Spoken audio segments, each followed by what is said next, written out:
입자상 오염 물질입니다. 뭐 선생님이 굉장히 거대하게 썼는데 한마디로 하면 뭘까요? 먼지예요, 여러분. 대기 중에 떠 있는 고체나 액체 물질, 먼지를 얘기하는데 그냥 먼지가 아니고요. 어떤 먼지다? 미세먼지를 얘기를 합니다. 우리가 이런 걸 뭐 굳이 PM10 이렇게 표현을 하기도 해요. 파티큘레이트 매터입니다. 주로 이런 표현을 하게 되면은 입자의 크기가 10마이크로미터보다 작은 경우 이런 것들을 얘기하는데 큰 먼지가 아니고 미세먼지가 우리에게 문제를 일으킵니다. 어떤 문제가 일으키냐면요.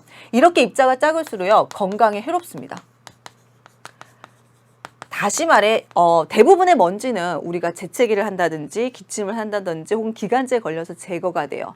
그런데 이렇게 입자가 작은 먼지 같은 경우에는 호흡을 해버리게 되면 폐 깊숙이 침투를 합니다. 그럼 뭐 천식이라든지 폐암이라든지 혹은 호흡기질 이런 여러 가지 질병을 유발할 수 있습니다. 그래서 입자가 작을수록 건강에 해롭다는 거 하나 기억해 두셔야 되고, 그리고 시정이 좋지 않다라고 얘기를 하죠.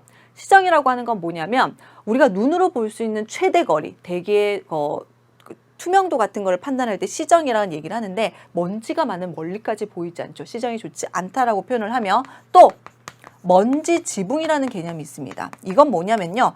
말 그대로 먼지, 미세먼지가 도시 상공에 지붕처럼 덮여있다. 더스트 돔이라고 얘기를 하는 건데요.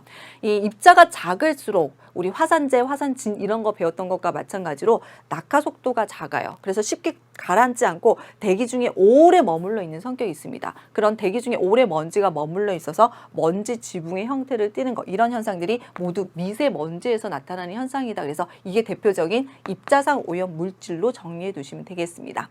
자, 계속해서 다음 내용 보시도록 하겠는데요. 자, 이번에 보실 내용은 바로 선생님이 2차 오염 물질 정리해 드린다고 했죠. 2차 오염 물질 질산, 황산, 오존에 대해서 살펴보도록 하겠습니다.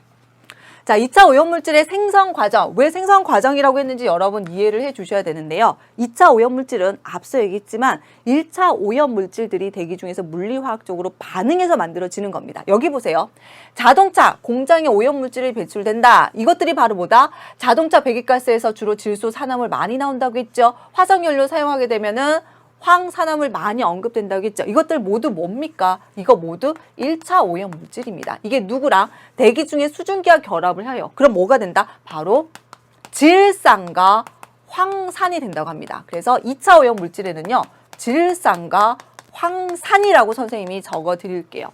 이걸 선생님이 굳이 화학식으로 요만큼 내용을 다시 적어 드리면 어떻게 되냐면 질소산화물 NOx와 황산화물 SOx가 누구? 수증기 H2O와 결합을 해요. 그럼 어떻게 된다? 각각 질산과 황산이 만들어진다. HSO3, 그 다음에 여기는 질산, 그 다음에 NO3, 그 다음에 H2SO4 이런 것들을 만든다 기억하시면 됩니다. 그래서 여러 번 말씀을 드리지만 화학식을 외울 게 아니고 이런 화학식이 나왔을 때 해석할 수 있을 거. 아, 이게 이렇게 되고 이게 이렇게 됐구나. 질산과 황산은 2차 오염물질이구나 기억해 두시고요. 이것보다 더 유의할 것. 이것들이 비가 내렸을 때 비에 녹아서 내리면 뭐가 된다? 바로 산성비가 되는 겁니다. 자, 산성비도 정의할게요. 산성비는 수소 이온 농도 지수, 우리가 pH라고 하고 혹은 폐하라고도 있습니다. 이게 얼마 미만이어야 되냐면 5.6 미만일 때를 산성비라고 얘기합니다. 왜? 기본적으로 자연적인 비는 약산성을 띨 수밖에 없어요. 왜? 대기 중에 이산화탄소가 있기 때문에 그 이산화탄소가 물에 녹아 있으면 대체적으로 6.5에서 5.6 pH가 그 범위에 나타납니다. 그래서 산성비라고 할 때는 그거보다 더 수치가 낮을 때, 5.6보다 더 낮을 때를 얘기를 하고, 이거 언급했었죠. 수소 이온 농도 지수 pH, pH는 뭐라고 했습니까? 그렇죠. 어떤 물질이냐, 산성이냐, 알칼리냐 그 세 개를 나타내 주는 거라고 했는데 수치는 이래서 14범위입니다. 7이 중성이고요. 수치가 작을수록 산성이고 수치가 클수록 알칼리성이다. 요 정도는 상식선에서 파악을 할 것. 지구과학 내용을 조금 아니지만 요 정도는 우리가 중학교 과학하고 왔으니까 알고 계셔야 됩니다. 자, 두 번째 보도록 하겠습니다. 두 번째가 바로 O3입니다. 어디라고요? 대륙권 오존임을 잊지 말으셔야 됩니다. 자, 보세요. 이 그림에서 선생님이 바로 해석을 해두도록 하겠습니다. 지금 질소산화물과 휘발성 유기화합물이 뭐에 의해서? 태양광선, 주로 자외선입니다. 자외선에 의해서 반응을 일으켜서 생성된다 이렇게 얘기하는데, 태양광선, 그 중에서도 자외선이 관여를 할 때 우리가 광화학 반응이라고 합니다. 화학 반응에 빛이 들어간다 이렇게 판단해 주시면 돼요. 그리고 재료가 세 개입니다, 여러분.